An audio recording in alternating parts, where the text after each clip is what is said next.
the Flagstaff Biking Organization in Flagstaff, Arizona. I'm also the general manager of Absolute Bikes in Flagstaff as well.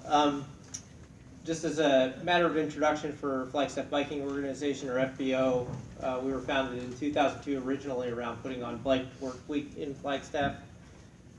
We've since expanded to also, we've done that annually for the past, how many, 14 years now. We also help with the Coconino County Health Services District and their Safe Kids Bike Rodeos and Helmet Program. We do general urban advocacy, attend city council meetings, all those sorts of things that I'm sure you're all familiar with. We do some road advocacy and work with the county on things like that. We also do quite a bit of advocacy for putting on trail work events with the U.S. Forest Service and the Coconino County Parks and Rec Department, a little bit with the city occasionally, and do generally advocacy for more mountain biking trails, things like that. So we broadly represent the interests of cyclists in Flagstaff. Today I'm going to talk about the Fort Tuttle Bike Park, which is a project that we've been working on for since its inception over a decade, and we actually last year got the first phase of it open. So you can see my screen here a little bit. So in the early 2000s, we began discussions with the Parks and Rec Department just to bring up the idea of having a bike park, and that's pretty early for bike parks. The Parks and Rec Department was a little more casual at that time, and they were sort of, you know, we'll get around to that at some point. Okay, that's cool, whatever, man. Throughout that decade, some rough ideas about where we could put it and that were also somewhat casual came up, and we almost started to move forward on one of those ideas in a very casual manner. Advice from Inba Trail Solutions, as well as the fact that a new Parks and Rec director was hired, made it a little bit firmer at a later date. So in 2010, we did a presentation to a lot of local land managers, Forest Service, Snow Bowl, actually their general manager, the county, the city Parks and Rec staff, about gravity-fed mountain biking, and we, after that, wound up doing a more focused proposal to Coconino County Parks and Rec on the idea of having a bike park at Fort Tuttle. In spring of 2011, IMBA came out. One of their trail care crew visits, if anybody's here earlier, saw Patrick Kell talk. They've been to Flagstaff many times. This was the last time they were to Flagstaff. And we did a public presentation and tried to engage members of the community that, mountain bikers generally, but people who had been participating building jumps out in the woods or in city property, just randomly building sort of wildcat jumps and things like that, and did outreach explaining why FBO would be a good resource to focus that energy to getting the government, one of the governments, to provide a place for a bike park. These slides at the bottom are from those presentations at that time. In 2012 and 2013, because of the new Parks and Rec director at Coconino County Parks and Rec, she chose to pursue a master plan for Fort Tuttle, the county, our big county park. How many folks have been to Fort Tuttle, have a rough idea of what I'm talking about? Okay, that's great. So Fort Tuttle's a big county park. It's formerly a military base. There's still a small military base there that's a sort of vacation retreat for military members to use. And so it was determined that there would be a bigger master plan for the park, and we participated as a stakeholder in those meetings. In 2013,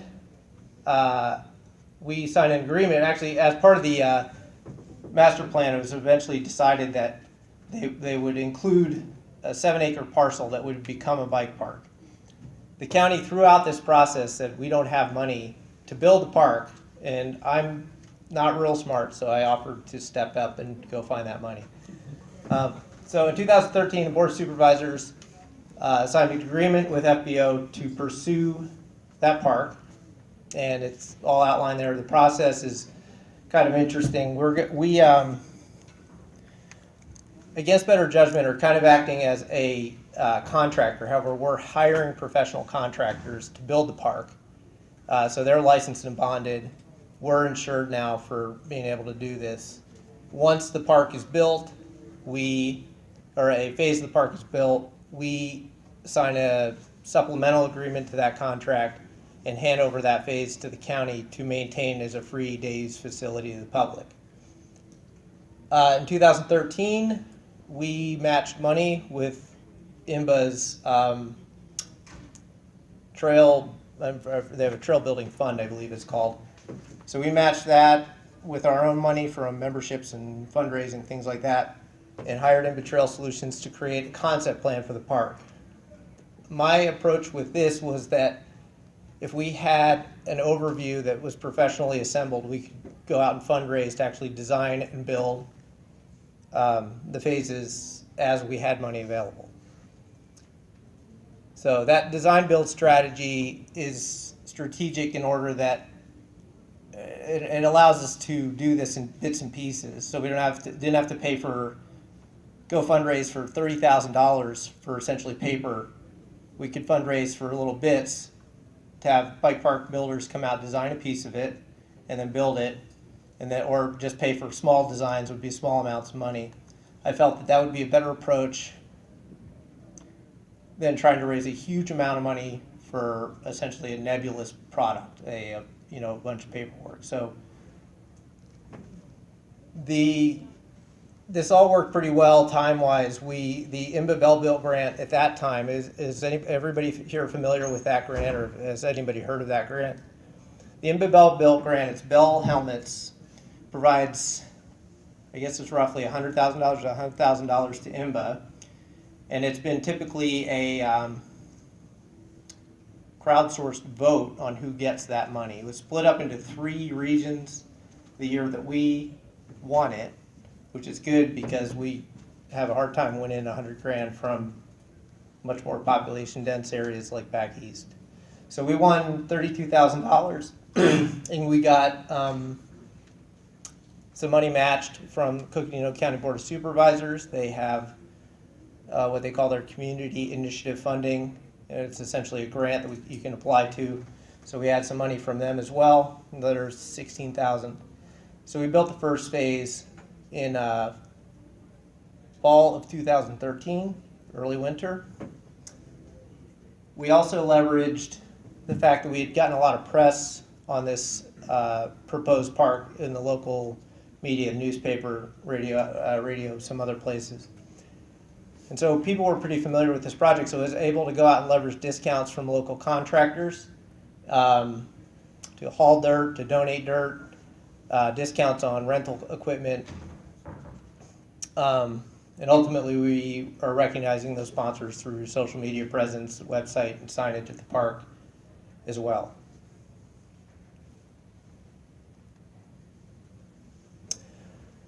So it was interesting. IMBA hired a local trail contractor, American Conservation Experience. Some of you guys may have had experience hiring them in the past. They're throughout the country. And they hired employees from Flow Ride, which are professional bike park builders, because unless something's changed recently, there are no, as far as I'm aware, professional bike park builders in the state of Arizona that are licensed to build parks in Arizona. So typically you're working with a local contractor, or earth mover, or in our case, a trail builder, and they're going to hire professionals as employees.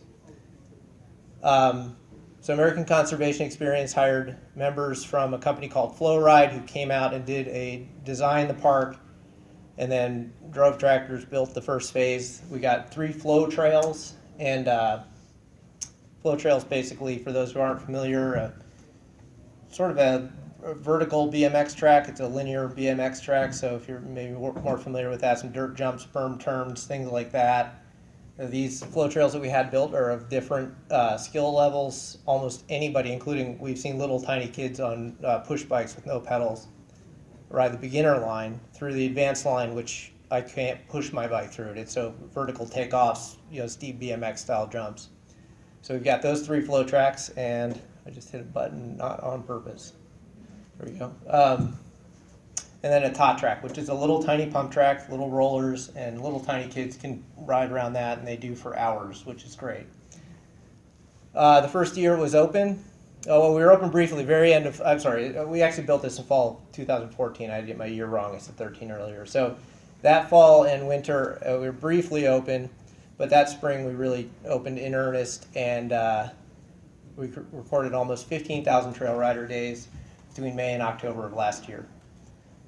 So right now we have moved forward. We have a design done, so an engineering design and conceptual drawings for the second phase, and pretty sure we have a SWIP done, with stormwater pollution prevention plan, although that's owed to us at this point.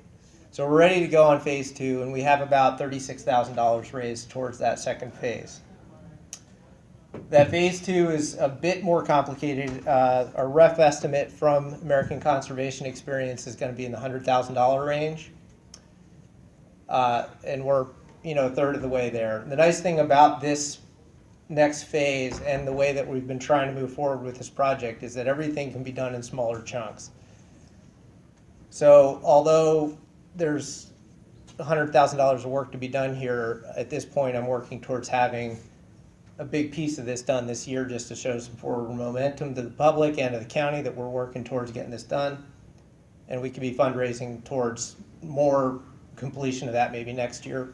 In the meantime, we have a bunch of dirt on site, and since I'm the first guy talking about bike parks today, you have no idea how important dirt is for a bike park and how expensive it is to get it until you have to go move it around.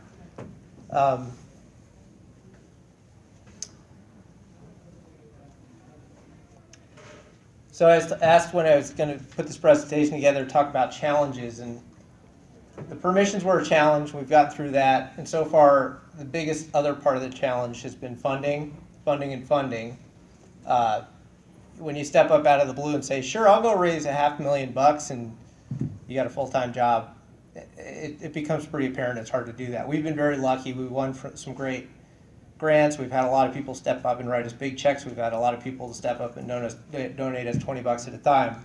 But it is a bit challenging to keep that going, and it's an ongoing thing. I intend to apply for RTP funding in fiscal year 17, and there's some other national parks grants that come through state parks that I'm going to try for as well. The other piece that's been challenging is managing public expectations. It's amazing to me how many dirt or bike park builders that there are in the world that don't have any licensing and are convinced that they can build your park for about $300 or $400. So we're constantly answering questions through social media, emails, phone calls about why does this cost so much? Why I could do that. My uncle has a tractor. We can find the dirt. We'll just go dig a big hole in the forest. So part of that we've addressed by working with the county. So after the park's built, we help them to find volunteers to do the maintenance. And it is remarkable how many greatly skilled bike park builders there are that are not licensed or certified. So the park is entirely volunteer maintained at this point with support from County Parks and Rec staff. They built a tool shed. There's a maintenance log for all the liability reasons. There's water on site and a big water buffalo that they can put in sprinkler cans at the moment. We intend to get irrigation eventually.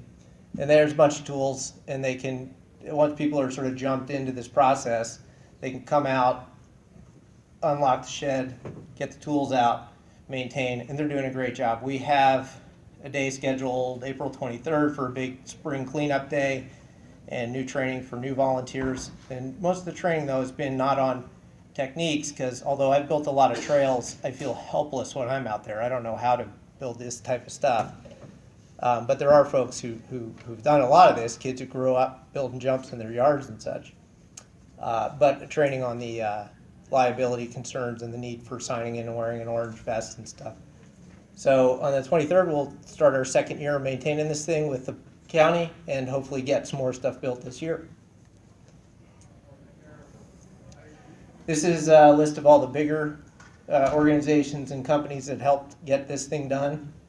And Kinney, for example, if any of you got a swimming pool this year, and we got all their extra dirt, which was pretty cool. Kinney donated that. And that's us.